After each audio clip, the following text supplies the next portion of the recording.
government in 1994, you threw tantrums and even boycotted his inauguration. The same President Mandela you asked us to celebrate yesterday, you missed the historic moment to do so in 1994 because of personal aggrandizement. Like many people in South Africa, I stood here in this house and said we will give you the benefit of the doubt, believing that the allegations against you of being a collaborator might not be true. I will tell why I'm giving you this personal account. It is necessitated by your activities, actions, and decisions over the past weeks since the electoral defeat of the former liberation movement, which demonstrated clearly that in the battle against neo-apartheid and neo-colonialism, you chose the side of the oppressor like you did in the past, yet pretending to be with us, the oppressed people. Why will the apartheid beneficiaries say that among all black political leaders, you are the only one they can work with to an extent that you are called a better black with a better accent, and you believe them over us?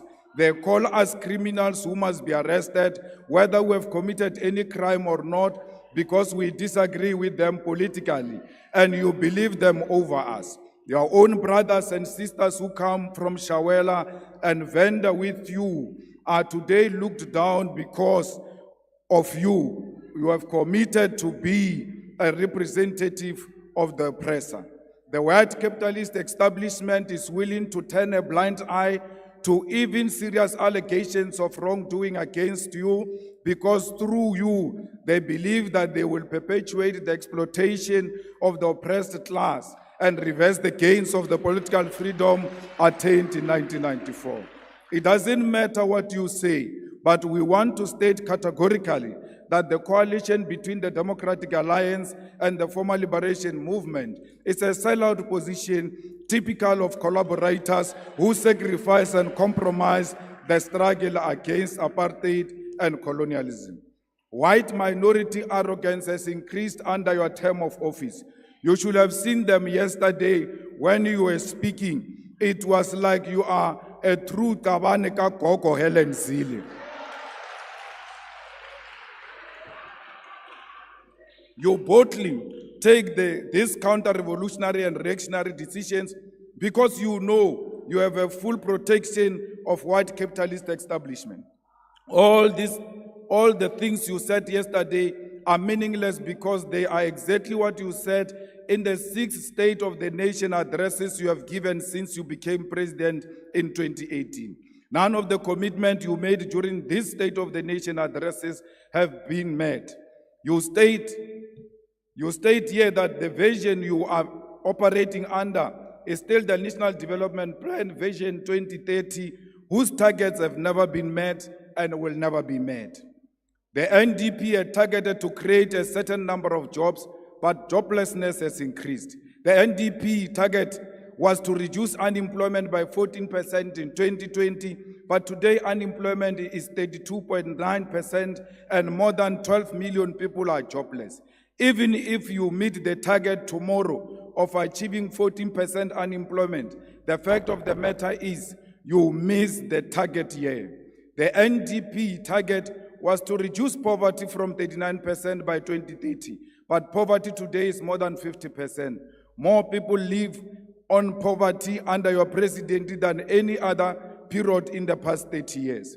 The NDP target was 10% of the GDP for infrastructure investment, but between 2010 and 2022, public sector infrastructure investment was not more than 5.8%.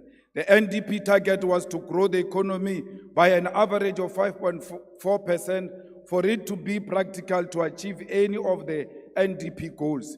But in the past 10 years, the economy has not grown by more than 2%. Mr. President, yesterday you shocked all of us and will never recover from that shock. You said nothing about international relations while we are living in a world defined by shifting global balance of forces. The West, under the guidance and protection of the United States of America, is agitating for a world war, which will be defined by recolonization of the African continent and the global South. And you never said anything about that. There is an ongoing aggressive war by apartheid Israel over Palestine, and you never said anything about that because your coalition partners are all fanatics of a Zionist apartheid Israel. Shame on you that you said nothing about the genocide committed right in front of us because Olabaposo. You chose glory over the dying children and women of Palestine because you are scared to offend your coalition partners. President Mandela, a close friend of President Arafat, who you said we must celebrate yesterday, should be turning in his grave. The trade embargo against Cuba is still intact, and despite the fact that Cuba played a role in the struggle against apartheid, you never said anything about that. There is instability in the Democratic Republic of Congo, and South African soldiers are dying in that war, and you never said anything about that. There is a real threat of instability in the entire SADC region, and you never said anything about that. There is loss of life in South Sudan, but you had nothing to say about that. The BRICS Forum has been joined by additional countries such as Saudi Arabia, Ethiopia, Egypt, Argentina, Iran, and United Arab Emirates. And you never said anything about how South Africa should maximize these strategic relations to grow the economy. The North Atlantic Treaty Organization, NATO, is agitating for a world war through its admission of Ukraine into NATO alliance, and you never said anything about that. This is happening while South Africa has discovered strategic oil and gas natural resources, which in itself, Minister Mantashe, is a cause for global security. But your president said nothing about that. Even if the global balance of forces does not matter to you, there is nothing tangible you said about the high levels of crime happening in South Africa. In the past year, South Africa had more than 27,000 murder cases, and you never said anything about that. Are we being handed over to the imperialist takeover as South Africa? Mr. President, there are more than 300,000 students who have passed and attained their certificates, diplomas, and degrees, but all universities and universities of technology, huge amounts of money. We must cancel student debt and introduce free decolonized education now. You claim to have created 2 million jobs through your presidential employment stimulus, but there are no additional 2 million jobs that were created since you took office in 2018. And if you want to argue this point, go and argue with Stats SA.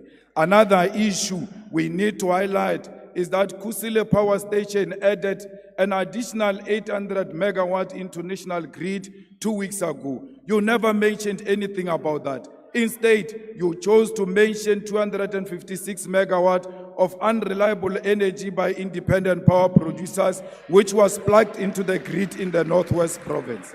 This is an evidence that in addition of selling fictional buffaloes at Palapala, you are also a salesperson for independent power producers.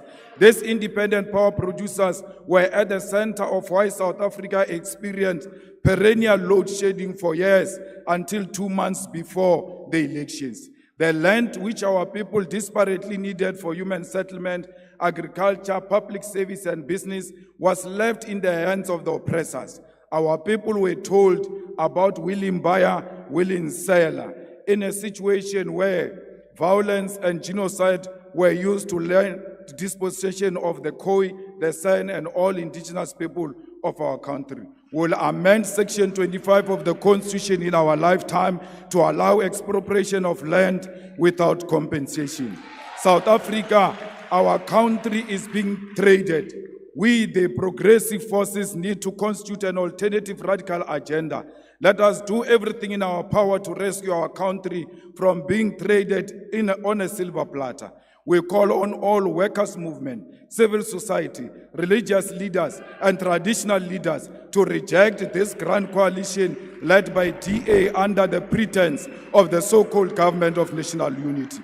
We as the EFF will not form part of a factional and a decoy of the so-called national dialogue, which happens after the government has already committed budgets and programs to this agenda. We are not in the business of talk shows. We are in an agenda to realize through economic emancipation of our people, and no matter what